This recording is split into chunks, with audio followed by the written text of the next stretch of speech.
നമസ്കാരം, ഞാൻ സിനു. ഞാൻ അഗസ്ത്യം കളരിയിലെ ഇപ്പോഴത്തെ ഒരു ട്രെയിനറാണ്. ഞാൻ അഗസ്ത്യം കളരിയിൽ ആദ്യം വരുന്നത് രഞ്ജിത്താശാൻ പറഞ്ഞിട്ട് ക്ലീനിങ്ങിനായിട്ടാണ് ഞാനിവിടെ വരുന്നത്. അപ്പം ക്ലീനിങ്ങിന് വന്ന് ഞാനിവിടെ ക്ലീൻ ചെയ്തുകൊണ്ടിരുന്നതിനിടയ്ക്കാണ് ഇവരെല്ലാം പ്രാക്ടീസ് ചെയ്യുന്നത് കണ്ട് എനിക്ക് അതിനോട് വലിയ താല്പര്യമുണ്ടായിരുന്നു. അപ്പം സമ്പ്രദായം എന്ന് പറഞ്ഞുകൊണ്ട് നമ്മൾ TTC കോഴ്സ് ഇവിടെ തുടങ്ങുന്നുണ്ട്. ഒരു ഏപ്രിൽ മാസത്തിലാണ്. അന്നേരം എനിക്ക് വലിയ ആഗ്രഹമുണ്ടായിരുന്നു ഇതിലോട്ട് ജോയിൻ ചെയ്യണമെന്ന്. അപ്പം ഞാൻ രഞ്ജിത്താശാനോട് ചോദിച്ചു എനിക്കതിൽ ജോയിൻ ചെയ്യാൻ പറ്റുമെന്ന്. അന്നേരം രഞ്ജിത്താശാൻ പറഞ്ഞു ഗുരുക്കളോട് ചോദിക്കട്ടെ എന്ന്.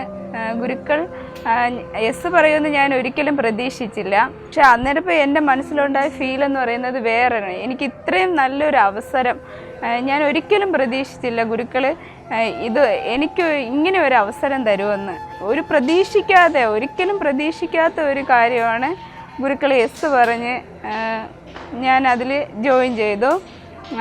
ആ ഒരു എക്സ്പീരിയൻസ് എന്ന് പറഞ്ഞാൽ അത് മെൻ്റലി ആണെങ്കിലും ഫിസിക്കലി ആണെങ്കിലും ഒരുപാട് മാറ്റം വരും. എനിക്ക് ഇതൊക്കെ ചെയ്യാൻ പറ്റും എന്നുള്ള ഒരു ഇത് എനിക്ക് തന്നെ തോന്നി തുടങ്ങിയത് ഞാൻ പ്രാക്ടീസ് ചെയ്യാൻ തുടങ്ങിയതിന് ശേഷമാണ്. പിന്നെ മെൻ്റലി സ്റ്റേബിളായെന്ന് വെച്ചാൽ ഇനി എന്ത് വന്നാലും എനിക്കത് ഫേസ് ചെയ്യാൻ പറ്റും. അതും എനിക്ക് നല്ല മൈൻഡ് കാമായിട്ട് തന്നെ ഒരു ഫേസ് ചെയ്യാൻ പറ്റും എന്നുള്ള ഒരു വിശ്വാസം എനിക്കിപ്പോൾ ഉണ്ട്. എനിക്കൊരു കുഞ്ഞു മോനുണ്ട്. ഇപ്പം 3 വയസ്സാകുന്നതേ ഉള്ളൂ. അച്ചു എന്നാണ് നമ്മൾ വിളിക്കുന്ന, അദ്വൈത് കൃഷ്ണ എന്ന പേര്. അവന് ഒരു വയസ്സായപ്പോൾ മുതൽ ഇവിടെ കളരിയിൽ എൻ്റെ കൂടെ വരാനും കളരിയിലോട്ട് ചെയ്യാൻ ഞാൻ ക്ലീനിങ്ങിന് വരുമ്പോൾ എൻ്റെ കൂടെ വരുന്നതാണ്. കൂടെ വന്ന് ഇവരെല്ലാവരും ചെയ്യുന്നത് കണ്ട് അവന് ഭയങ്കര താല്പര്യമാണ്. അത് വെച്ച് അവന് ഓരോന്നും വീട്ടിലാണെങ്കിലും ഇവിടെ ആണെങ്കിലും വന്ന് പ്രാക്ടീസ് ചെയ്യുന്നത്. ഇപ്പം പ്രാക്ടീസിന് പോവാന്ന് പറഞ്ഞുകൊണ്ടാണ് അംഗൻവാടിയിൽ പോലും ഞാൻ വിളിച്ചുകൊണ്ട് പോകുന്നത്. അത്രയും ഇൻട്രസ്റ്റഡ് ആണ് അവൻ.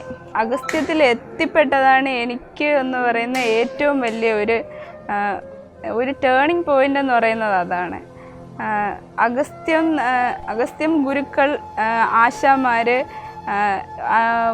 ഒരു ഫാമിലിയാണിത്. ഓരോരുത്തരും നമ്മളെ അങ്ങോട്ടും ഇങ്ങോട്ടും എന്തും വേണ്ടും സപ്പോർട്ട് ചെയ്യുന്നതെന്ന് അത് ശരിക്കും ഫീൽ ചെയ്ത ഒരാളാണ് ഞാൻ. ഒരു തരത്തിലും ഒരാളുടെയിൽ നിന്നും ഒരു നെഗറ്റീവായിട്ടുള്ള ഒരു കമൻസ് ഞാൻ കേട്ടിട്ടില്ല. എല്ലാവരും വളരെ പോസിറ്റീവായിട്ട് മാത്രമേ പെരുമാറത്തും. ഓരോരുത്തരും ഗുരുക്കളാണെങ്കിൽ എപ്പോഴും ചിരിച്ചുകൊണ്ടല്ലാതെ നമ്മളോട് ഒരു കാര്യത്തിലും സംസാരിക്കാറില്ല. അതുപോലെ തന്നെ ആശാന്മാർ നമുക്ക് ഓരോന്നും പറഞ്ഞു തരാനായിട്ട് അവർക്ക് ഓരോ കാര്യങ്ങളും നമ്മളെ ശരിക്കും മനസ്സിലാക്കിയാണ് ഓരോ ആശാന്മാരും നമുക്ക് പറഞ്ഞു തരുന്നത്. അതുപോലെ തന്നെ ശിക്ഷകാസ് ആണെങ്കിലും നമ്മൾ ഒരു ഫാമിലി ആയിട്ട് എങ്ങനെയാണോ കളി പറയുകയും തമാശ പറയുകയും ഒക്കെ ചെയ്യുന്നത് അതുപോലെ തന്നെയാണ് ഒരു ഹാപ്പിനെസ് എന്ന് പറയുന്നത് ഇവിടെ വരുമ്പോൾ നമുക്ക് ഫീൽ ചെയ്യാൻ പറ്റുന്നത്.